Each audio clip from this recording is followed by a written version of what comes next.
clashing swords, battle roars, and cries of agony. Fierce Germanic warriors engaged with a column of Roman soldiers on their way back to safety into the Empire's provinces. Blood and guts spilling while equipment and the dead are being left behind in hasty retreat. This may sound eerily familiar, and the Battle of Teutoburg Forest will come to mind of those attuned to Roman history. But despite all seeming similarities, this video will not be about that. Instead, we will look at what has fittingly been described as Rome's forgotten battle. Welcome to The Bearded Historian and our second video on the history of ancient Rome. I'll throw the link to our first video on the projector in case you haven't seen it yet.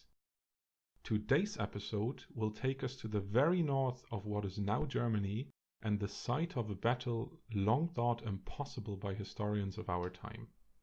Let's set the stage. The year is 235 AD. Maximinus Thrax had just ascended the throne of the empire. He was by all measures and standards an unlikely candidate.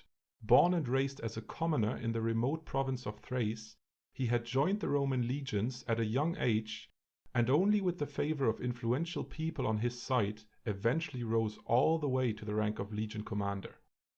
Now by force of sheer will, the support of his loyal troops and the infamous Praetorian Guard, he had conquered the ultimate prize, the Emperor's purple itself. His rise marked the beginning of a time of civil war and instability within the empire, producing approximately 14 different emperors and many more pretenders in as little as 33 years. A time we now call the era of soldier emperors, or more generally speaking, the crisis of the 3rd century. But all of that may be material for another episode. In 235 AD, Maximinus Thrax was very much still in charge and controlled the empire through the extended reach of his loyal forces. In an effort to consolidate his power and leave a mark on history, he soon ventured on military campaigns defending the empire's frontiers and cementing the power of Rome. An expedition into the untamed regions of Germania was first on his agenda and saw him assemble his troops swiftly.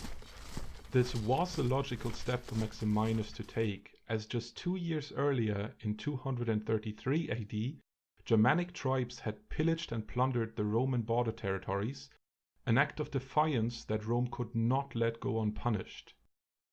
A number of authors of the time described the events in varying detail and made this a subject of vast modern historical research. A statement in the Historia Augusta, one of our contemporary sources, claimed Maximinus had moved his forces between 300 and 400 miles into uncontrolled territory in the vast reaches of Germania before winning a decisive victory against a host of Germanic tribesmen. Modern research and translations of the source material almost unanimously disputed the statement and claimed instead of the 300 to 400 miles, the original material must have read 30 to 40 miles, only to be transcribed incorrectly in the following centuries. After all, it was commonly accepted at the time that Romans' reach into Germania was limited due to the stretched borders, resources, and troops of the empire, and a large-scale campaign beyond the borders was very unlikely. However, events of the year 2000 would soon turn that debate upside down and result in a large-scale archaeological excavation with public interest unlike anything Germany had seen in a long time.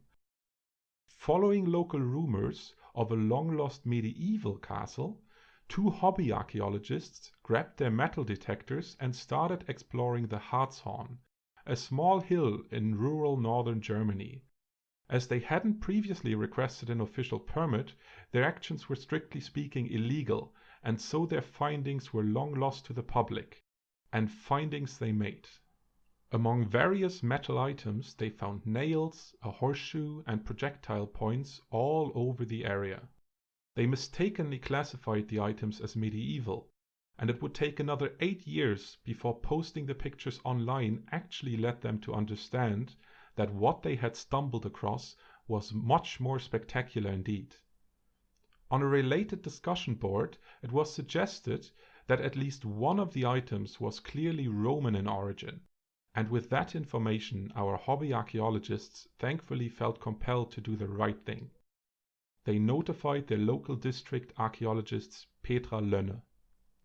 Preliminary excavations started just a few months later in the late summer of 2008 and have continued ever since. The findings soon painted a picture quite unlike the medieval castle that our hobby archaeologists had hoped to find. In fact, quite unlike anything that had ever been found in Germany before. Join us next time when we take a closer look at the excavations and the reconstruction of Rome's forgotten battle.